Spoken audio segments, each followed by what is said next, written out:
हिमालय की शीतल श्रृंखलाओं के बीच स्थित है दिव्य कैलाश, जहां स्वयं भगवान भोलेनाथ अपने परिवार सहित निवास करते हैं। इस नाटक में दिखाया गया है शिव पार्वती का अमर प्रेम और भगवान दानवों का संबंध। उस दिन की कथा है जब कैलाश का वातावरण शांत था। भोलेनाथ कैलाश से कहीं दूर बाहर गए थे और माता पार्वती अकेली कैलाश पर थी। माता पार्वती के मन में विचार उठा, आज जब मेरे कैलाशपति लौटेंगे तो मैं उन्हें ऐसा भोग परोसूंगी जो पूरे कैलाश में सुगंध फैला दे।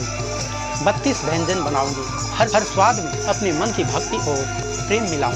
माता ने चक्की चलाई, भांग पीसी और हर व्यंजन को अपने हाथों से सजाया। उसे मिश्रित कर एक अनोखा रस तैयार। मैं थक चुका हूं, न जाने कैलाशपति कब आएंगे। सजाया, उसे मिश्रित कर एक अनोखा रस तैयार किया, जिसे करने में कई घंटे बीत गए। पर माता के चेहरे पर प्रसन्नता की झलक थी, थकान के बीच भी संतोष था। आज हमने अपने स्वामी के लिए कुछ अलग तैयार किया है। कुछ समय प्रतीक्षा के बाद भगवान शिव कैलाश लौटे। उन्होंने देखा पार्वती थकी मंदी बैठी है। भोलेनाथ मुस्कुराए और बोले, देवी, आज तुम कुछ अधिक शांत लग रही हो। क्या कैलाश में कोई विशेष आयोजन हुआ है? माता ने मृदुल हंसी के साथ उत्तर दिया, प्रभु आप आ गए। आज मैंने आपके लिए 32 व्यंजन बनाए हैं। प्रत्येक व्यंजन में मैंने अपने मन का प्रेम मिलाया है। आइए बैठिए, मैं स्वयं अपने हाथों से आपको भोग कराती हूँ। भगवान शिव ने वह भोग ग्रहण किया। स्वाद, सुगंध और भक्ति से पूर्ण उस भोजन को खाकर भोलेनाथ आनंद से भर गए। उन्होंने कहा, देवी, आज तुम्हारे हाथों का स्वाद अमृत से भरकर है। यह केवल भोजन नहीं, तुम्हारी भक्ति की सुगंध है। इतना सुनते सुनते थकेहारी पार्वती माता निंद्रा में लीन हो गई। भोलेनाथ उन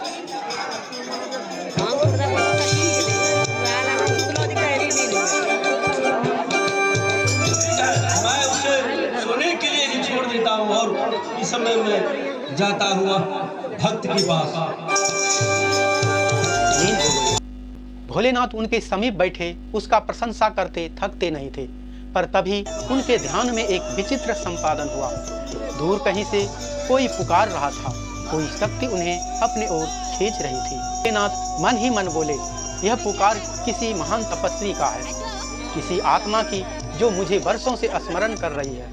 देवी को जगाना उचित नहीं है, जब तक वह जागेगी मैं लौट आऊंगा। यह सोचकर भगवान शिव ने पार्वती के मस्तक पर दृष्टि डाली और अदृश्य रूप में कैलाश से प्रस्थान किया। अब दृश्य बदलता है। घना वन है, जहां अग्नि जैसी तपस्या में लीन एक राक्षस बैठा है। वहां वर्षों से भोजन जल त्याग कर केवल महादेव का ध्यान कर रहा है। उसके मन में एक ही अभिलाषा है, मुझे भोलेनाथ को प्रसन्न करके मनवांछित वरदान प्राप्त करना है।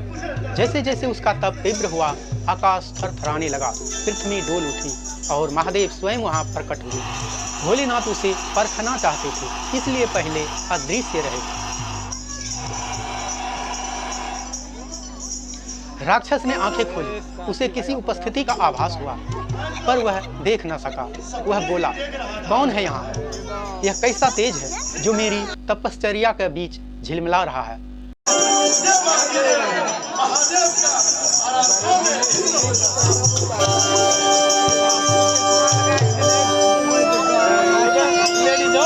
वह चारों ओर देखता रहा, पर कुछ न दिखाई दिया। वह फिर ध्यान में बैठ गया। तभी आकाश से गूंज उठा एक गंभीर स्वर, दानव, तुम्हारी तपस्या पूर्ण हो, कहो क्या मांगते हो? राक्षस आंखें खोला तो अपने सामने भोलेनाथ को त्रिशूल लिए खड़ा पाया। पहले तो उसे फिर से लगा कि यह मेरा भ्रम है। फिर भोलेनाथ से पूछने लगा, क्या मैं सपना तो नहीं देख रहा हूँ? क्या यह मेरा भ्रम तो नहीं? भोलेनाथ ने कहा, नहीं नहीं दानव, मैं कोई भ्रम नहीं, तुम्हारा सामने हूँ। तुम अपना परिचय दो और मांगो क्या मांगते हो। राक्षस ने सिर झुकाया और श्रद्धा से उसे प्रणाम किया। अपना परिचय देते हुए अपना नाम जम्बासुर बताया और कहने लगा, हे प्रभु, क्या मैं जो मांगूंगा वो तुम दोगे? भोलेनाथ बोले, अवश्य दानव। उसे विश्वास नहीं हुआ।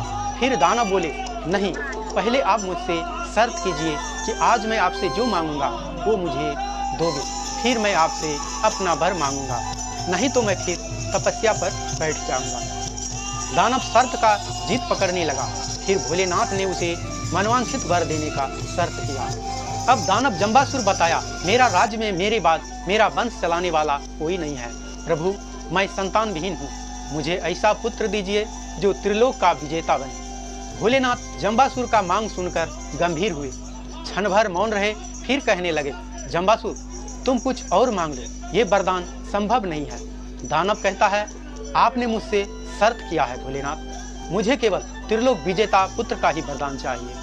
अगर आप नहीं दे सकते तो मैं फिर से तप करता हूँ और इसी तप करते हुए मैं अपना प्राण दूंगा, लेकिन आपसे त्रिलोक विजेता पुत्र का सिवाय कोई और वरदान नहीं लूंगा। भोलेनाथ शर्त किया था, उसे दानव को वरदान तो देना ही था, फिर भी कोशिश किया कि उसे बहलाया जाए, फुसलाया जाए, लेकिन ऐसा कर न पाया। अंततः बोले, तथास्तु।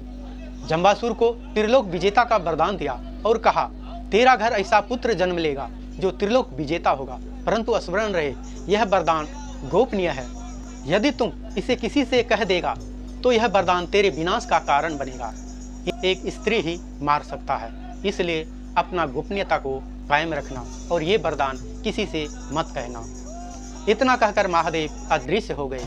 राक्षस हर्ष से भर उठा, उसका हृदय नाच उठा और वो खुशी से तिलमिलाते हुए जंगल के रास्ते से अपना महल को लौट चला। तो दोस्तों, ये था दुर्गा चलेतर का पहला भाग। इसी तरह से आने वाले भागों को हम आप लोगों के सामने शेयर करते जाएंगे। तो दोस्तों, आप ये जो नाटक देख रहे हैं, ये रंगेली वाड़ा नंबर 5 अंतर्गत का आमगाछी टोल का कलाकारों द्वारा दिखाया गया है। और ये नाटक आपको कैसा लगता है कमेंट में अवश्य लिखें। लाइक शेयर का साथ इस वीडियो को दूसरे साथियों तक जरूर पहुंचाएं। हमारे चैनल को अब तक सब्सक्राइब नहीं किए तो हमारे चैनल को जरूर सब्सक्राइब करें। तो इसी तरह से आगे का ना को भी आप लोगों को सामने प्रस्तुत किया जाएगा। धन्यवाद।